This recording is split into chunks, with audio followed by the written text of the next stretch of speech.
ताज़ा तरीन वीडियोज़ के लिए चैनल को सब्सक्राइब करके बेल आइकन और ऑल नोटिफिकेशन पर क्लिक करें ताकि आपको मिले हर खबर सबसे पहले। और नाजरीन, मुल्क भर में 1 अक्टूबर से पेट्रोलियम मसनूआत की कीमतों में मजीद इजाफे का इम्कान है। Oil and gas regulatory authority OGRA ने पेट्रोलियम मसनूआत की कीमतों में इजाफे की समरी पेट्रोलियम डिवीज़न को भिजवा दी। भेजी गई समरी के मुताबिक पेट्रोल की कीमत 5 रुपये 25 पैसे फी लीटर तक बढ़ सकती है, जबकि डीजल की कीमत में 3.5 रुपये फी लीटर तक इजाफे का इम्कान है।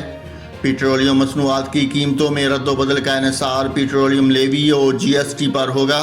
इस वक्त पेट्रोलियम पर पेट्रोलियम लेवी 5 रुपये 62 पैसे फी लीटर है, डीजल पर फी लीटर 5 रुपये 14 पैसे पेट्रोलियम लेवी ऐड है। नाजरीन, आपको बताता चलूँ, 15 सितंबर को ही हुकूमत ने पेट्रोलियम मसनूआत की कीमतों में इजाफा किया था। पेट्रोल की कीमत 5 रुपये फी लीटर, जबकि डीजल की कीमत में 5 रुपये 1 पैसे फी लीटर इजाफा किया गया था।